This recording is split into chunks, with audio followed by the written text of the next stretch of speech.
I've found myself in an interesting scenario here. I'm to the side of the green. I've got 15 yards to the flag, and I've got about 3 or 4 yards to play with on the green. I've got a bunker to go over, traditionally called the lob shot. A high skill shot generally for me until the advent of the lob wedge. So lots of different ways are offered technically to play this shot. We can open the club, open our stance and move across the golf ball, sends it in the air. I'm sure you've tried that. Other ways is getting the set up position pretty wide and low and then moving the club shaft back behind the ball and setting the wrist. So lots of what I would call highly difficult technical shots to play unless you've practiced them.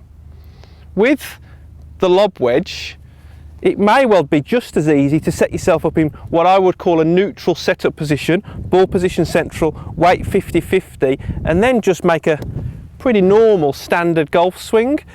I feel the loft on the club, 60 degrees of loft in most cases, will get that ball up in the air and stopping reasonably quickly. Still a high skill shot, still needs some practice, still needs some time spent perfecting it, but that's what I would suggest. So I'm going to show you that in a second. If you don't have the time to practice and you do find yourself in this scenario and you want to just keep that score at a standard where you want to be, then it could well be that a wedge is the right option, or a 9-iron or an 8-iron, and then you just aim away from the trouble. So set yourself up and just chip it into the heart of the green. Could be a slightly easier way of doing that. I'm going to have a little go at the lob shot.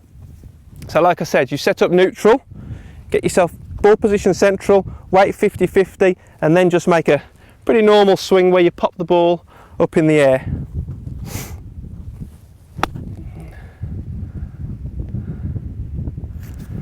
Still not easy, take some practice, stick with that lob wedge, and I think you might be able to play that shot.